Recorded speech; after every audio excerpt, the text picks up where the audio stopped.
एक बार की बात है, एक गांव में एक ट्यूबवेल था जिससे गांव के खेतों में सिंचाई की जाती थी।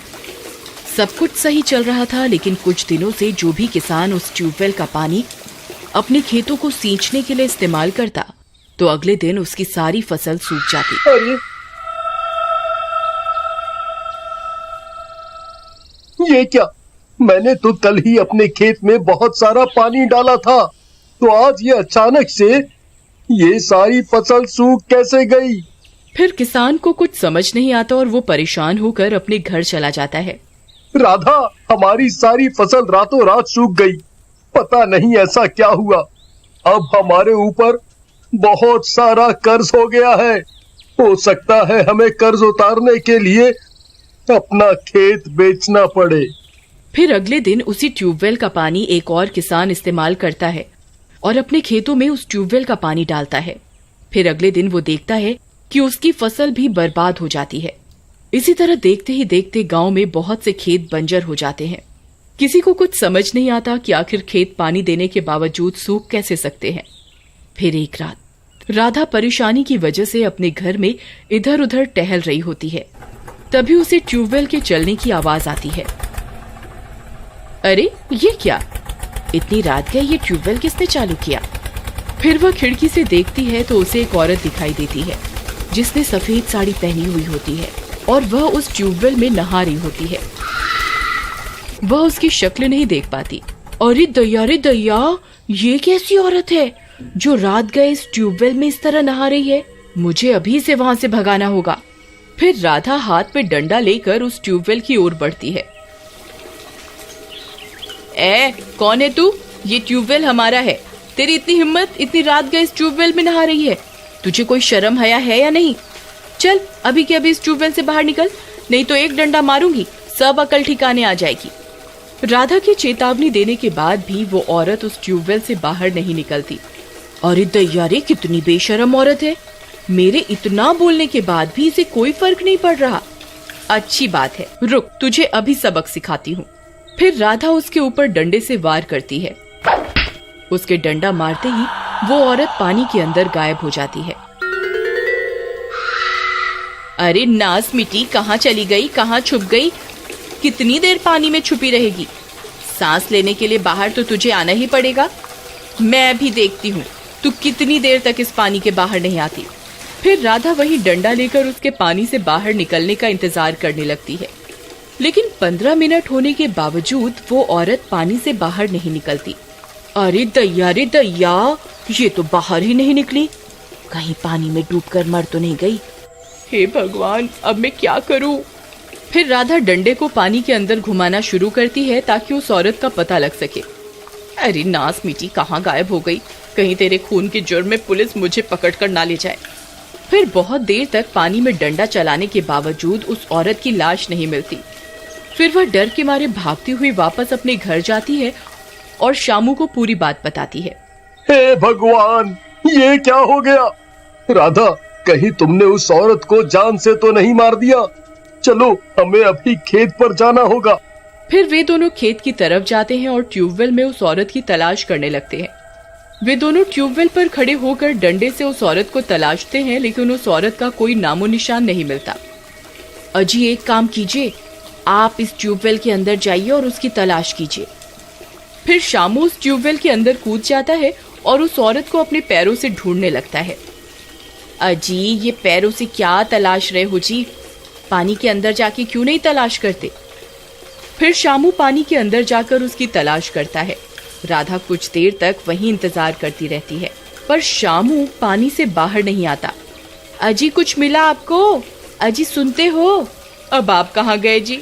हाँ जी, सुनिए। राधा बहुत घबरा जाती है।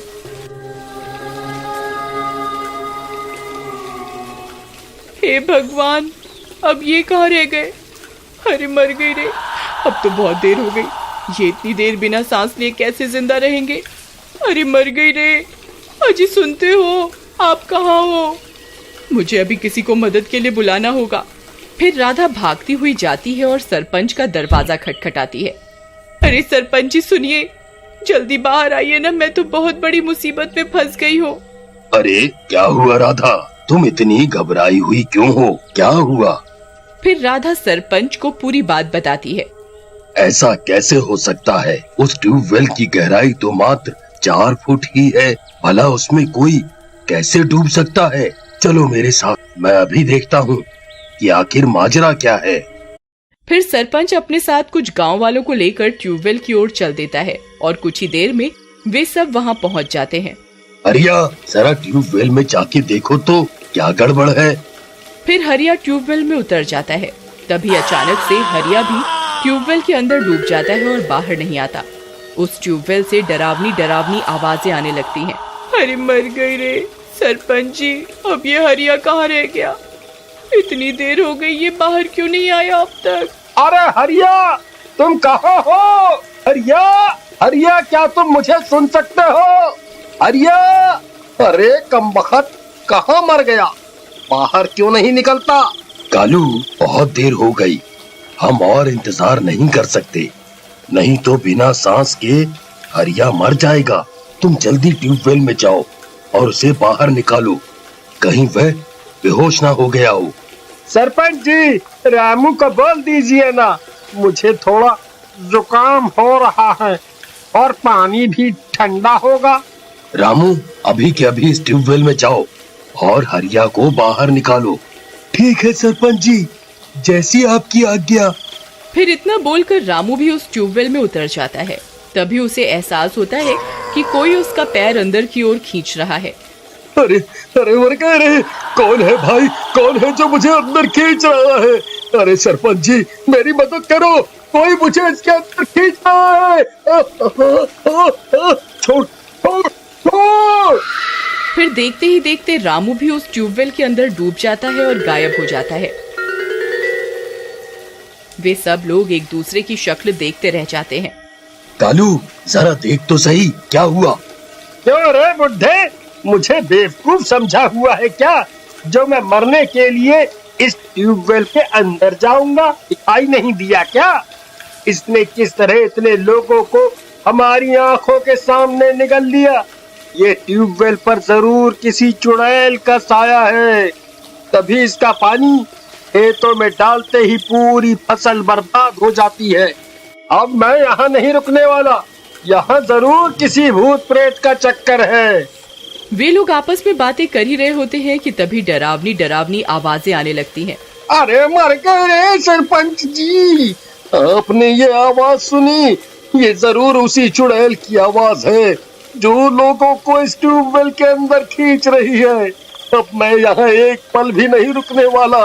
अरे भागो रे भागो, ये ट्यूबवेल तो लोगों को जिंदा ही निकलता जा रहा है। अरे सरपंच जी, आप कहाँ भाग रहे हैं? अरे रुकिए, मेरे पति का क्या होगा? अरे रुकिए ना, आप तो गांव के सरपंच हैं। अगर आप इस तरफ भाग जाएंगे तो गांव की रक्षा कौन करेगा? ये भूत प्रेत का चक्कर है, मैं इसमें कुछ नहीं कर सकता। अरे भागो रे भागो, भागो! हे भगवान, अब मैं क्या करूं? इन्हें कैसे ढूंढूं? फिर राधा उदास होकर वहीं उस ट्यूबवेल के पास बैठ जाती है। तभी एक मनचला वहां से गुजरता है। अरे वाह वाह, इतनी रात गए इतनी सुंदर स्त्री यहाँ क्या कर रही है? अजी सुनिए, आप यहाँ इतनी रात में क्या कर रहे हो जी? आपको डर नहीं लगता? और आप इतने उदास क्यों हो? मुझे बताओ, मैं आपकी परेशानी दूर कर देता हूँ। नहीं नहीं, कुछ नहीं, आप जा सकते हैं, मैं ठीक हूँ। अरे ऐसे कैसे? अब तो मैं आपको अपने साथ लेकर ही जाऊंगा। हाँ। फिर इतना बोलकर वह मनचला उसका हाथ पकड़ लेता है और उसके साथ जबरदस्ती करने लगता है। चल चल मेरे साथ, चल। अरे ये मैं किस मुसीबत में फंस गई। अच्छा बाबा ठीक है, मैं तुम्हारे साथ चलती हूँ, लेकिन मेरी चप्पल इस ट्यूबवेल में गिर गई है, जरा वो तो निकाल दो। ले, इतनी सी बात, अभी निकाल देते हैं। फिर जैसे ही वो चप्पल निकालने ट्यूबवेल में उतरता है, कोई अदृश्य शक्ति उसे भी अंदर खींचने लगती है। अरे ये क्या हो रहा है? अरे अरे कौन है? कौन है? जाओ! और देखते ही देखते वो मनचला भी उस ट्यूबवेल के अंदर समा जाता है। अगर आप आगे की कहानी देखना चाहते हैं तो प्लीज कमेंट बॉक्स में जरूर बताएं।